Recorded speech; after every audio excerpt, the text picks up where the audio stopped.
yo quiero compartir con ustedes lo que ha estado en mi mente, en mi corazón y que hoy lo quiero presentar de otra manera, porque hemos hablado acerca de la tarea que tenemos los cristianos. Y lo voy a resumir, porque la iglesia, ustedes como iglesia, deben saber por qué estamos aquí en la tierra. También, ¿qué es la iglesia? ¿Quién soy yo? ¿Por qué me reúno? ¿Por qué canto? ¿Por qué es necesario leer la Biblia? ¿Por qué es importante orar? ¿Por qué hacemos lo que hacemos?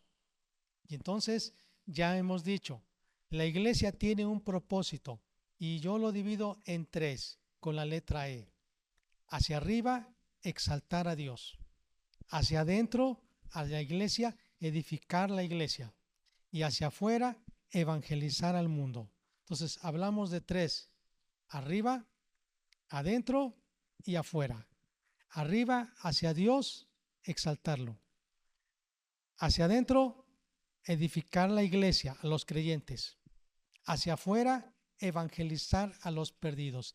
Ese es el propósito de la iglesia. Todo lo que hagamos tiene que incidir, tiene que hacerse bajo esa perspectiva. Todo lo que yo hago exaltará a Dios, edificará a la iglesia, a mis hermanos en la fe. Tres, evangelizará. Bueno, ese es el propósito de Dios.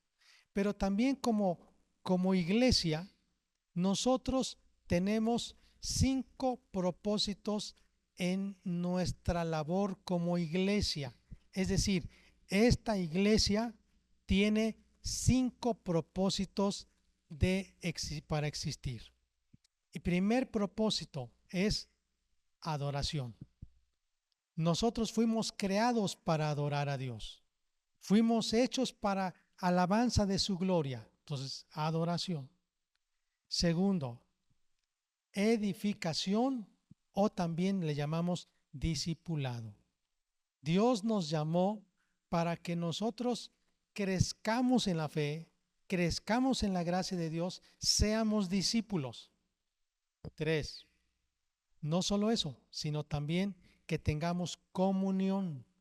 Si nosotros nacimos en la familia de Dios, no estamos solos. Un cristiano no podrá crecer en la vida cristiana solo. Fuimos creados para vivir en comunidad. Cuando un cristiano dice, yo no necesito ir a la reunión donde hay hermanos en la fe, yo creo en Dios y desde mi casa yo puedo adorar a Dios, puedo orar, puedo tener un tiempo de comunión con Dios. No es así. Dios nos creó para que nos congreguemos y estemos juntos. Eso se llama el propósito de comunión. Fuimos hechos para vivir en comunidad. 4, todo cristiano debe servir.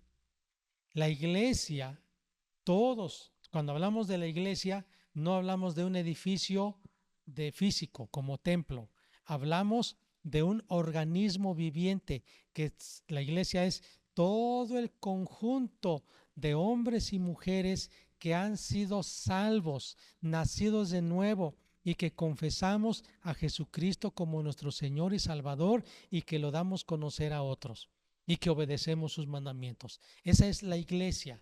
La iglesia es todos aquellos llamados a ser hijos de Dios.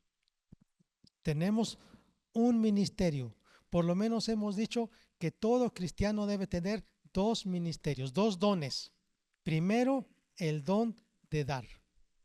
Todos, porque Dios dice, Jesús dijo, dad de gracia lo que de gracia recibisteis.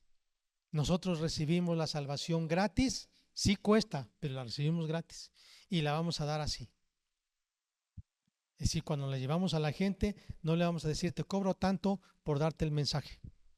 Sí cuesta una Biblia, sí cuesta llevar con un transporte un auto, sí cuesta presentar el Evangelio, porque quizá hay que llevar en un lenguaje que la gente entienda a través de un recurso. Sí, eso cuesta. O alimentar al misionero, o al obrero o al siervo de Dios para que él pueda seguir predicando. Pero el mensaje en sí es gratuito. Entonces, el primer don que todo cristiano debe tener es dar. Dar de gracia, dar nuestro tiempo, nuestro recurso, nuestro amor, todo lo que Dios nos proponga. Pero la segunda cosa también que podemos dar es servicio. Entonces, fuimos creados para servir. Y hay una frase que se escucha un poquito feo, que dice, el que no sirve, no sirve. Es decir, usted debe involucrarse en la iglesia sirviendo. Hay creyentes que todo el tiempo están pensando, es que yo quiero escuchar, es que todavía me falta, es que no he crecido mucho. Y mire, actualmente hay tantos recursos y la gente tiene, yo puedo decir, una cabeza grande de tanta información, pero no sirve. No sirve. Y quizá usted ha escuchado las frases de que la iglesia, es decir, los creyentes, no están hechos solo para estar sentados. El cristiano está hecho para recibir y para dar. Entonces aquí venimos, descansamos, nos sentamos. Algunos, yo lo ilustro así, me siento a los pies de Jesús, recibo fuerzas de Él, pero allá afuera está la tarea. Entonces, ya vimos, primer propósito, adoración. Segundo propósito, discipulado. Tercer propósito, comunión. Cuarto propósito, servicio o ministerio. Y quinto propósito es evangelizar. Si usted no cumple con ese propósito, es como alguien que está inválido. El ejercicio le va a ayudar a usted para que sus músculos estén tonificados. Yo vi de una mujer que tiene 65 años y hace mucho ejercicio todos los días. No necesita ir al gimnasio. En su casa está haciendo ejercicio. Y dicen, nos asombra porque una persona a esa edad ya tiene osteoporosis, tiene problemas con los huesos, que la espalda, que la cintura, que ya no se puede doblar. ¿Y cómo le hace usted? Dice, pues disciplina, todos los días haciendo ejercicio. Si usted no hace ejercicio físico, un día usted pagará las consecuencias. Se le dice, corra, haga ejercicio. Prefieren estar dormidos, prefieren estar acostados que hacer ejercicio. Y ejercicio no es estar caminando, es hacer algo mucho más que sude, que se vea que hay cansancio. Ok, en la vida cristiana también un cristiano deberá hacer ejercicio.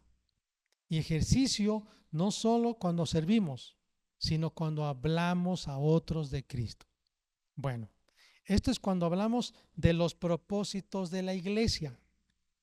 El primer propósito que les dije es ¿para qué existo yo? Para exaltar a Dios, para edificar la iglesia y para evangelizar a los perdidos. ¿Para qué existe la iglesia? 5 propósitos, ya les dije. Pero además de eso, ¿cuál es el gran mandamiento que Dios nos dejó? Amar a Dios. Ese es el gran mandamiento. Y amar al prójimo como a nosotros mismos. ¿Cuál es la gran tarea o la gran comisión que Dios nos dejó? Hacer discípulos. Si todo esto nosotros lo tenemos presente todos los días y no nos desenfocamos, hermanos, estaremos avanzando y como dice la Biblia, estaremos con fruto. Estaremos con frutos. Así que hoy, con esta introducción, hoy quiero hablarle del tema la experiencia personal del cristiano. Y cuando hablo de una experiencia personal, es que sí, exactamente, todo cristiano debe tener un encuentro personal, íntimo con Dios. Quiero que veamos lo que dice la Biblia en el libro de Job. Vamos a ver dos momentos en la experiencia personal del cristiano. Primer momento, conocer a Dios. Y el segundo momento, dar a conocer a Dios. Vamos a ver el primer momento de la experiencia personal del cristiano. Job capítulo 42, versículo 5. Job 42, 5.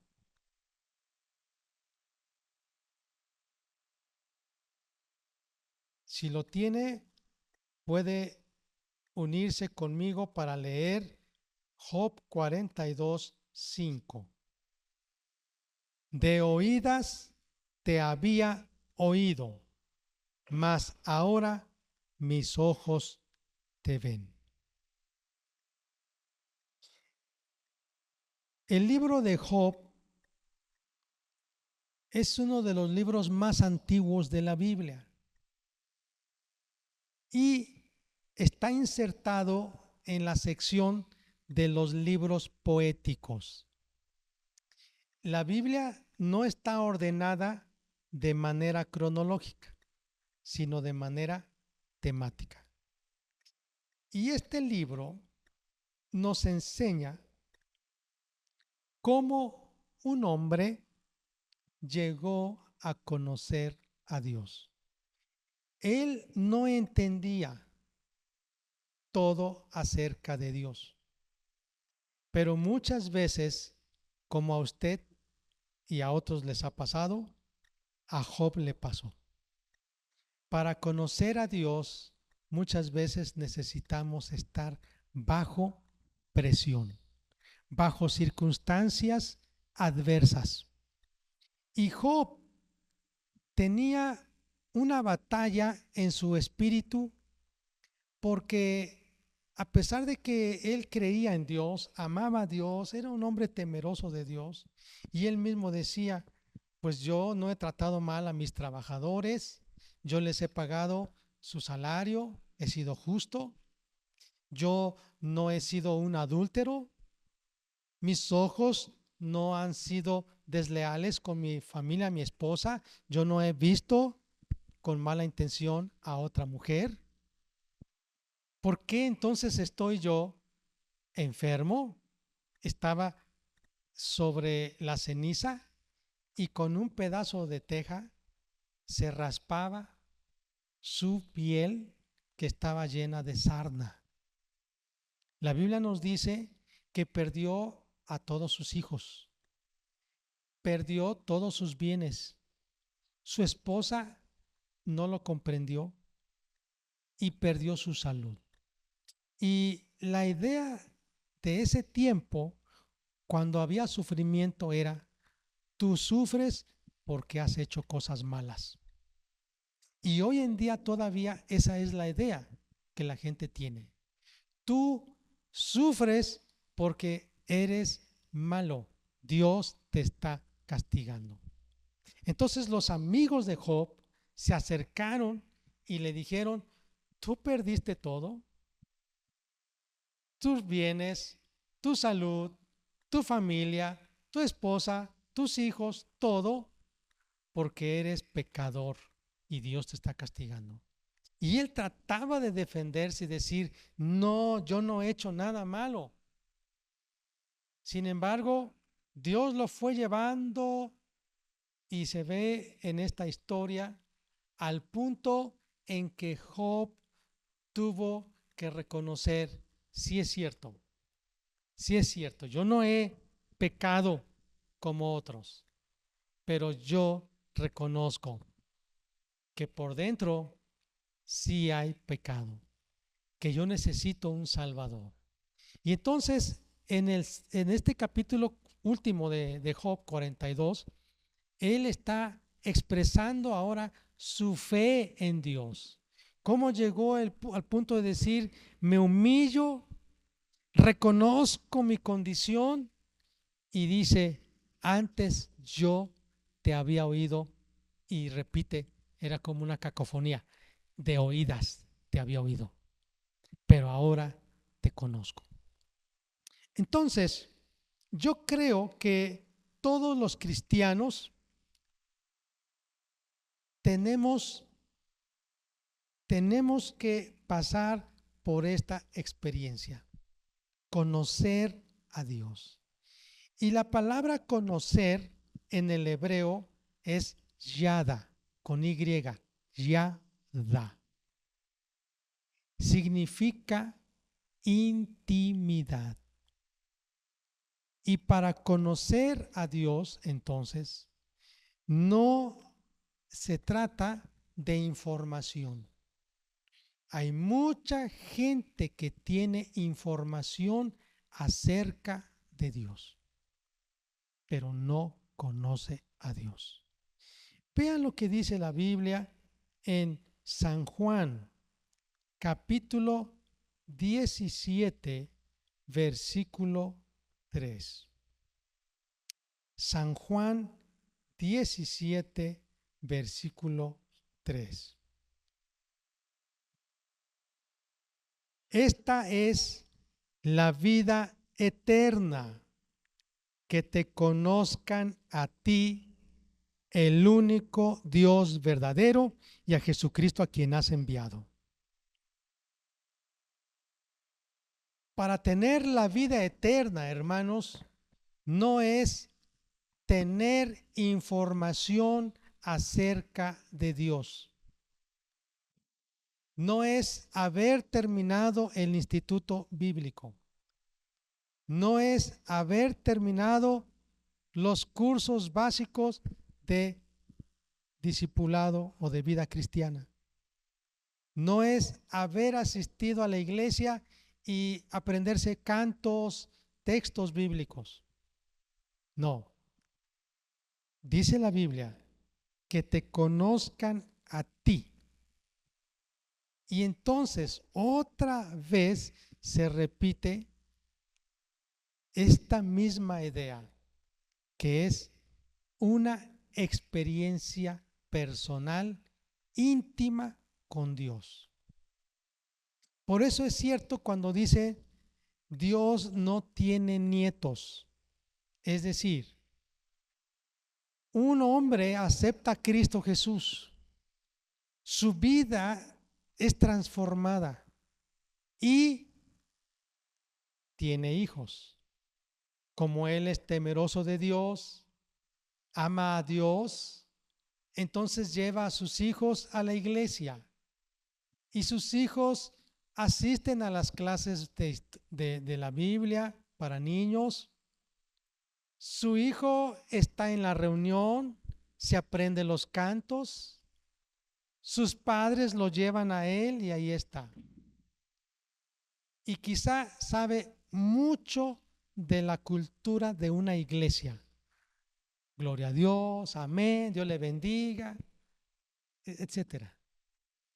Pero él no ha tenido una experiencia personal. Simplemente él va porque su padre lo lleva. Y su padre le cuenta, hijo, mira, yo antes vivía así, una vida triste, pero conocí a Jesucristo y mi vida cambió. Y él dice, pues yo no he hecho cosas malas, voy a la iglesia, yo creo que soy salvo. Pero no, dice la Biblia, esta es la vida eterna, que te conozcan de manera personal, íntimamente a ti y a Jesucristo. Vamos a ver lo que dice en ese mismo libro, pero el capítulo 3 de San Juan. Dice el versículo 3.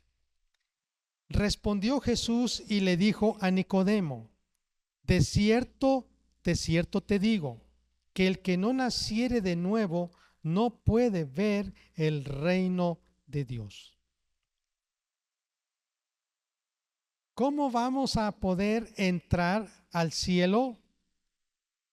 naciendo de nuevo.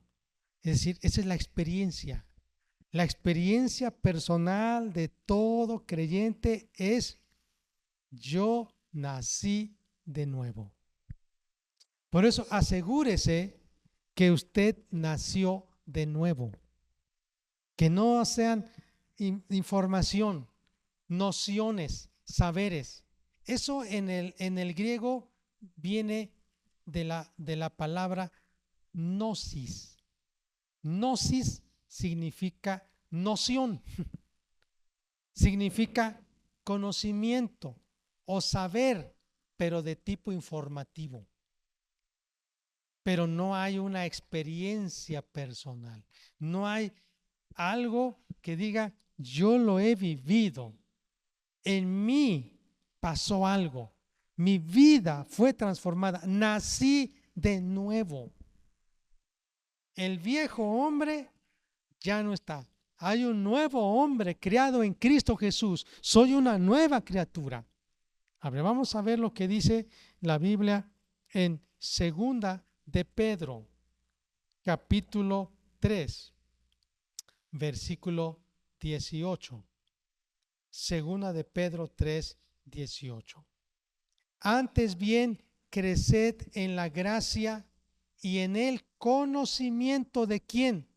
De nuestro Señor y Salvador Jesucristo. Ok, entonces la primera experiencia o la primera etapa o momento de la experiencia del cristiano es conocer a Dios por medio de Jesucristo. Y eso es por fe. Es por fe. Usted no ve físicamente a Jesús, pero es por fe. Y usted recibe su gracia. Esa gracia que hace que seamos transformados. Y eso se le llama nacer de nuevo en el Espíritu. No se ve. Así como el viento sopla, pero no lo vemos, pero los árboles se mueven, las hojas, las ramas. Así el Espíritu Santo viene, no lo vemos, pero el Espíritu Santo hace algo en nosotros. ¿Y cuál es el fruto? Somos una nueva criatura. Caminamos, pensamos, hablamos, vivimos diferentes. Ahora Jesús es nuestro Señor. Ahora Dios el Padre es nuestro Padre. Satanás ya no es nuestro Padre. Ya no estamos esclavizados en el reino de Satanás. Ahora estamos en el reino de luz. Ahora somos hijos de Dios. Amén. Entonces, ese es un primer momento.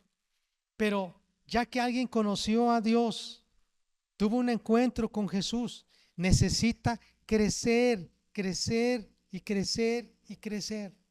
Nunca vamos a terminar de crecer. Nunca vamos a terminar de conocer a Dios. Él es insondable.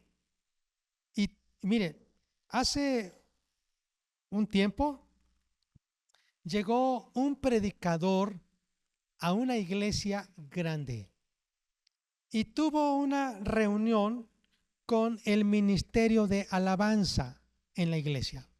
Y dijo: si también quieren venir los obreros, los pastores y los líderes, vamos a estar aquí. Tengo algo que compartirles que Dios me ha dado. ¿No? Y entonces comenzó el predicador, el maestro de la palabra de Dios, con los del ministerio de la alabanza. Y les dijo: yo quiero que ustedes me den un atributo de Dios. Y unos empezaron: atributo, atributo, atributo, atributo, aleluya. Bueno, tome asiento. A ver, un atributo de Dios. Pues el otro le siguió: amén. Bueno, a ver, deme un atributo de Dios. Deme un atributo de Dios. Y estaban diciendo, pues, un atributo. Él me perdonó mis pecados. Y el director de la alabanza llegó tarde, llegó tarde y disculpándose, perdón, disculpe, es que se me hizo tarde, pero ya estoy aquí. Y le dice el predicador, el maestro, aprovechando, deme un atributo de Dios. Somos hijos de Dios. Qué triste. Yo creo, hermanos, y dejo de tarea a los del Ministerio de la Alabanza, los cantos que se deben escoger, escúcheme bien, hay un gran repertorio. Tienen que exaltar a Jesús. Porque el Espíritu Santo nos lleva a exaltar a Jesús. Hoy en día muchas personas en la iglesia no conocen a Jesús. Y como no conocen a Jesús, no quieren ver a Jesús. No aman a Jesús, no obedecen a Jesús. Necesitamos conocer a Jesús, amar a Jesús y obedecer a Jesús. Fíjese lo que dice la Biblia en Efesios, capítulo 3, versículo 14. Por esta causa doblo mis rodillas ante el Padre de nuestro Señor Jesucristo, de quien toma nombre toda familia en los cielos y en la tierra, para que os dé conforme a las riquezas de su gloria el ser fortalecidos con poder en el hombre interior por su Espíritu, para que habite Cristo por la fe en vuestros corazones, a fin de que arraigados y cimentados en amor, seáis plenamente capaces de comprender con todos los santos cuál sea la anchura, la longitud, la profundidad y la altura, y de conocer el amor de Cristo, que excede a todo conocimiento, para que seáis llenos de toda la plenitud de Dios. El apóstol Pablo decía, yo quiero que ustedes conozcan a Jesús. Conozcan a Jesús. Y para conocer a Jesús, amados, necesitamos pasar tiempo con Jesús. No hay otra. Conocer a Jesús es pasar tiempo con Jesús. Es tener intimidad. Eso es conocer a Jesús. Cuando Dios te dice, crece en conocer a Jesús, es pasa más tiempo con Jesús. Así como un matrimonio. Tienen intimidad. Dios le está diciendo, quiero que tengas más intimidad con Jesús, pero crece más en intimidad. Eso es conocer a Jesús, en la intimidad. ¿Y cómo lo conocemos? Dice San Juan, capítulo 5. Estas se han escrito para que conozcáis que Jesús es el Cristo, el Hijo de Dios. La palabra de Dios fue escrita para conocer a Jesús. Conocer a Jesús. Pasar tiempo con Jesús. Y cuando entonces comenzamos en esta experiencia con Jesús, amados, no podremos estar callados. Así que conocer a Jesús nos lleva a amar a Jesús, y cuando amamos a Jesús, servimos, obedecemos a Jesús. Entonces, tenemos que crecer. Yo sé que ustedes aman a Jesús, pero Él dice, tienes que crecer en tu amor. Y para crecer en tu amor, tienes que conocer más a Jesús. Porque cuanto más lo conoces, más lo vas a amar. Y cuanto más lo vas a amar, más le vas a obedecer, más le vas a servir. Fíjense lo que dice Oseas, capítulo 6, versículo 3. Oseas, capítulo 6, 3. Conoceremos y proseguiremos en conocer a Jehová, como el alba está dispuesta a su salida, y vendrá a nosotros como la lluvia tardía y temprana a la tierra. Conocer y proseguir en conocer. Amados, no nos vamos a detener. Entonces, sí vamos a estudiar en el instituto. Sí, pero porque yo quiero conocerte más en intimidad. No es solo la información. Esa palabra, Dios, que tú dices, yo la quiero experimentar. Si tú dices esto, yo quiero vivirlo, yo quiero hacerlo. Yo quiero ponerlo en práctica. Te quiero conocer, Señor Dios. Amados, amados, es importante. ¿Cuál es el primer momento en la experiencia del cristiano? Conocer a Dios. Conocer a Dios a través de Jesús. Y su Espíritu Santo nos revela a Jesús. Su Espíritu Santo nos revela por su palabra. Por eso hay una diferencia de dos palabras, rema y logos. La palabra logos es la palabra en sí. Pero el rema es una revelación de Dios muy personal que Dios nos da a nosotros cuando pasamos tiempo con Él. Como Job dijo, de oídas yo te oía, me hablaban de ti, pero ahora te conozco y sé que todo lo puedes. Y entonces la Biblia dice que Dios le dijo a Job, ora por tus amigos para que yo los perdone. Y dice la Biblia que Dios bendijo a Job mucho más. Le dio hijos e hijas, las hijas más hermosas que ha habido en su tiempo. Le dio el doble de riquezas. Y amados, pudo conocer más a Jesús, a Dios. Porque él escribió cuando dice, yo sé que mi Redentor vive y que al fin de esta mi carne deshecha, yo veré a mi Redentor. Fíjense, en medio del dolor, del sufrimiento, él conoció más a Jesús. Amados, no esperemos que venga una enfermedad, un problema, para entonces buscar a Dios.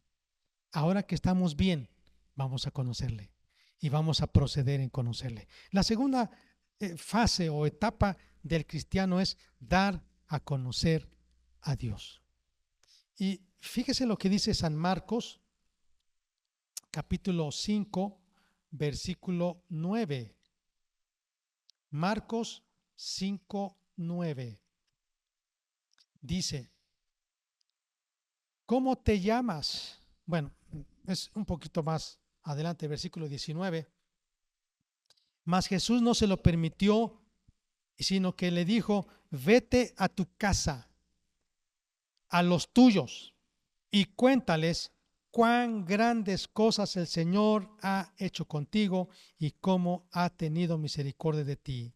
Y se fue y comenzó a publicar en Decápolis cuán grandes cosas había hecho Jesús con él, y todos se maravillaban. La historia de este endemoniado de Gadara, le llamaban el endemoniado gadareno, es una historia impactante. Jesús se encuentra con él.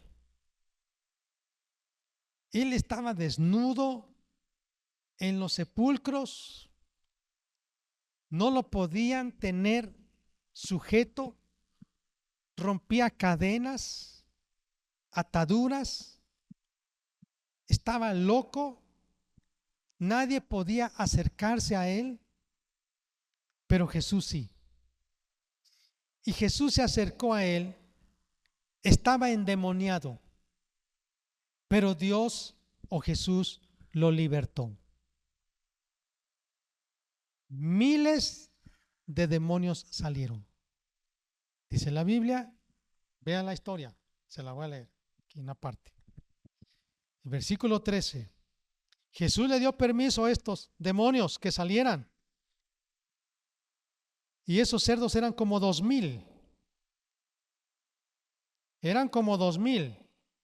No nos dice cuántos demonios, pero eran, dice que se llamaba legión porque eran miles. Yo no sé cuántos demonios se metieron en cada cerdo. Pero si pensamos en un demonio en cada cerdo, eran 2000 demonios. Pero si pensamos que eran 2 o 3 demonios en cada cerdo, pues eran mucho más que 2000. Este hombre estaba atado por el diablo, estaba endemoniado, estaba esclavizado por Satanás. Pero tuvo un encuentro con Jesús, tuvo una experiencia con Jesús, conoció a Jesús, no de oídas. no de información. Jesús impactó su vida. Su vida fue transformada, nació de nuevo. Dice la Biblia que cuando el pueblo llegó a ese lugar, encontraron a este hombre vestido en su juicio cabal, sentado. O sea, fue transformado. De estar loco, endemoniado, violento, que vivía en los sepulcros, Dios lo transformó para que ahora fuera un hombre tranquilo. ¿Cuántas personas y cuántos de nosotros así estuvimos? No nos dimos cuenta, hermanos, pero teníamos demonios. Cuando no conocemos a Cristo, cuando no hemos tenido intimidad con Jesucristo, tenemos demonios. Demonios poseen nuestra vida. Entonces, cuando venimos a Cristo, ¿qué creen que pasa? Los demonios se van. Así dice la Biblia. Los demonios salen.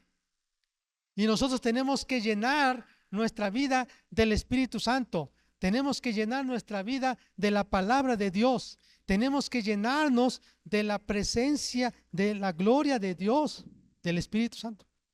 Porque si no, otra vez esos demonios regresan y nos volvemos peores. Por eso la Biblia dice que hay personas que escucharon de Dios, que tuvieron un encuentro con Jesucristo, pero no profundizaron en conocer más a Jesús. Y su vida ahora es peor que antes. Son peores que los que no conocen a Dios. Y por eso dice la Biblia, hubiera sido que no hubieras conocido a Jesucristo. Porque ahora que le conoces, tienes más responsabilidad. Mire, este hombre, después de ser transformado, le dijo a Jesús, quiero ir contigo, Jesús. Quiero ir contigo. A donde tú vayas yo quiero ir. Y Jesús le dijo, no, regresa a los tuyos. Y yo quiero hablar de quiénes son los tuyos. Esos son los oikos, con K de kilo, oikos. Oiko es un círculo social que tú tienes. El primer círculo es tu familia, tus parientes.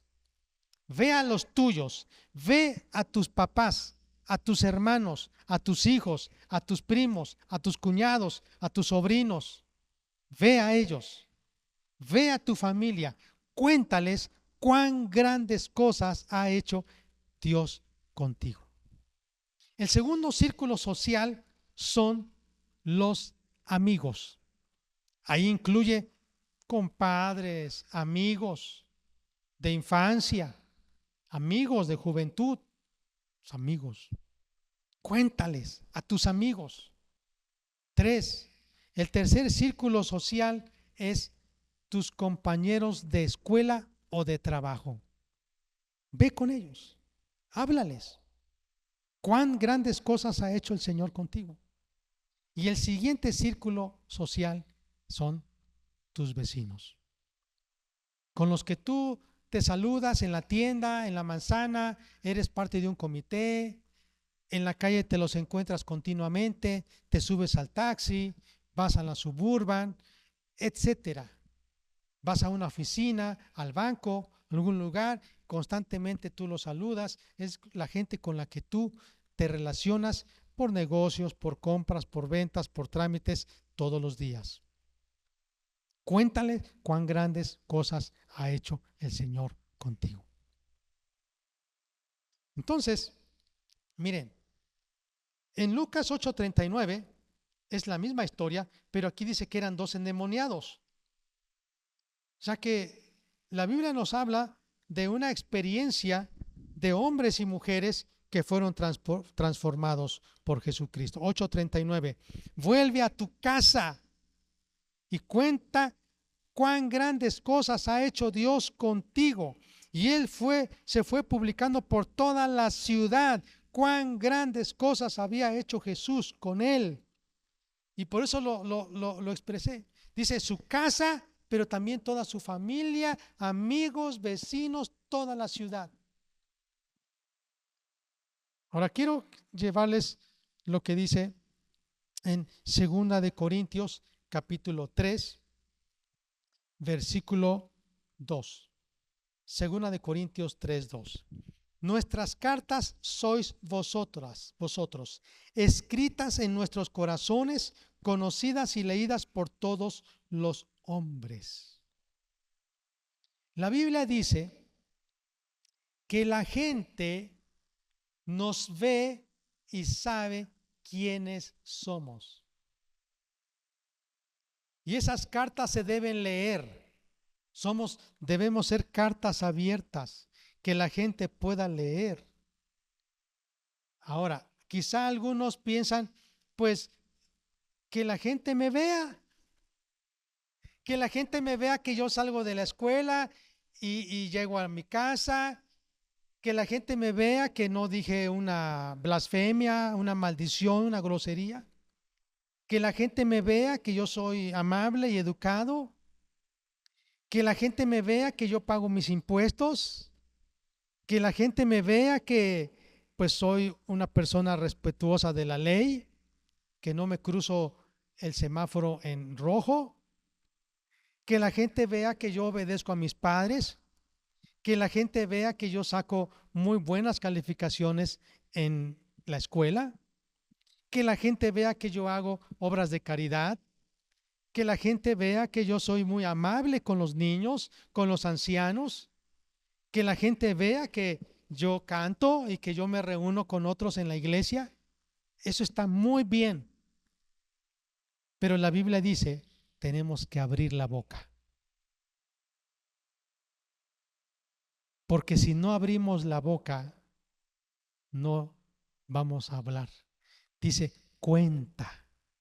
Dios no le dijo, o Jesús no le dijo a este gadareno, sal y ve por todas las calles y que te vean. Y ve con tu familia y que te vean. No dijo así. Ve y cuéntales, platícales, háblales lo que Dios hizo en tu vida. Por eso quiero terminar con el libro de Daniel en el capítulo 4, versículo 2. Conviene que yo declare las señales y milagros que el Dios Altísimo ha hecho conmigo. Cuán grandes son sus señales, cuán potentes sus maravillas, su reino sempiterno y su señorío de generación en generación. Hoy entonces, amados, quiero concluir. Todo cristiano debe tener una experiencia íntima, personal con Jesucristo. Todo cristiano. Si alguien se llama cristiano, pero no ha nacido de nuevo, no sirve eso. No sirve. Necesitamos nacer de nuevo. Yo quiero hoy que usted piense, amados. Este es el reto que todos tenemos, conocer a Dios. No es de oídas, no es gnosis, no es saber, no es noción, no es información, no. Es una experiencia que tú puedas decir, yo tuve un encuentro con Jesucristo. Este endemoniado gadareno anduvo por todos lados en su ciudad y la gente decía, es cierto, tu vida ha sido transformada, háblame de ti. Y así podemos encontrar en la Biblia muchos testimonios. Estaba ciego, pero Dios me sanó. Estaba mi matrimonio destrozado, Dios lo restauró. Era un alcohólico, Cristo me sanó. Vivía una vida desordenada, Dios me transformó. Yo quiero preguntarte, ¿qué tienes tú para contarle a otros de Jesús? Porque dos cosas entonces necesitamos, es conocer a Dios y después dar a conocer a Dios. Y cuando yo hablo, amados, vamos a hablar de Cristo, vamos a testificar, vamos a evangelizar. Entonces yo me pregunto, pero ¿de qué van a hablar? Si hay una experiencia con Dios, ¿será entonces que por eso no evangelizan? ¿Será entonces por eso que no tienen que decir? ¿Solamente es mental?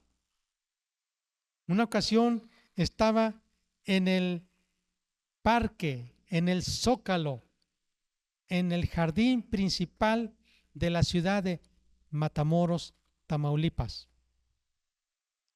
Estaban un grupo de jóvenes con la guitarra, con folletos de la Biblia de Jesús, hablando de Cristo, y muchos jóvenes, yo platiqué con ellos, tenían una experiencia personal con Jesús. Su gozo, se veía el gozo, la alegría, no tenían vergüenza, no tenían pena. Y yo cuando llené mi solicitud para integrarme a ellos, 1982, algunos ni nacían todavía. Nací en un hogar cristiano, mis padres son misioneros, casi nunca he faltado a la iglesia, me sé muchos himnos, sé tocar la guitarra, he ido a la iglesia, etcétera, etcétera. Cuando entonces uno de los líderes del equipo me dice, Samuel, esta noche te toca evangelizar. Y cuando ya estaba la multitud de gente, yo estaba temblando y yo dije, ¿qué les voy a decir? ¿Qué les voy a decir? Soy sincero, me subí a una caja y no tuve ni fuerzas.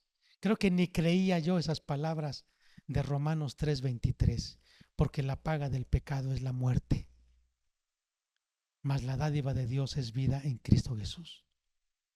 Nadie se convirtió. Estaba yo frustrado.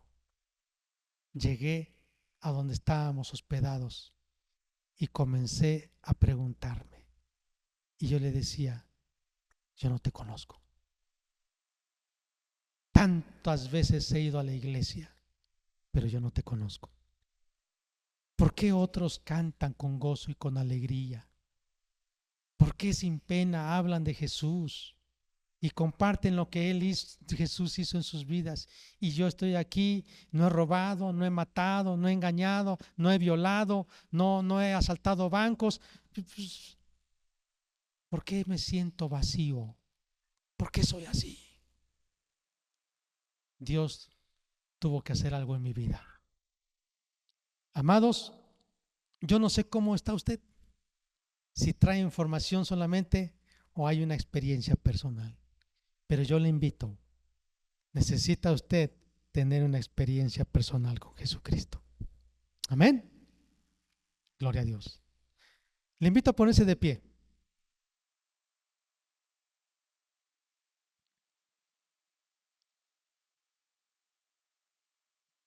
Hay un ministerio, una agencia misionera que se llama Juventud con una misión. El fundador de este ministerio, que tiene miles de jóvenes por todo el mundo, se llamó Loren Cunningham. Ya está con Dios. Hace unos cuantos años partió al cielo. Loren Cunningham, siendo soltero, tuvo una experiencia personal con Jesucristo. Y después tuvo una visión. Veía olas que llegaban a la costa y luego se transformaban en jóvenes que entraban a las ciudades. Y él no entendía, pero comenzó a orar, preguntarle a Dios, ¿qué quieres? Y en la recámara de su casa comenzó su oficina. ¿Tienen barcos ahora? Anastasis es uno de ellos, ahorita me acuerdo. Cientos y cientos, son miles Estoy hablando de una fuerza de 12,000 jóvenes en el mundo. Han escrito libros, han venido aquí a la iglesia, van por todos lados. Juventud con una misión. Youth with mission. YAM se le dice en inglés. Y este hombre implementó lo que se llama la ED, Escuela de Entrenamiento, o Escuela de Discipulado y Entrenamiento se llama. Y solamente le dice a los jóvenes que quieran ir: quiero que tú vengas y durante 6 años vamos a pasar tiempo, 6 meses, perdón, vas a pasar tiempo para que tú conozcas a Jesús. Después de eso, otros 6 meses, quiero que tú des a conocer a Jesús. ¿Ya? ¿Se va? Amados, necesitamos conocer a Jesús. ¿Y sabes qué es conocer a Jesús? Intimidad.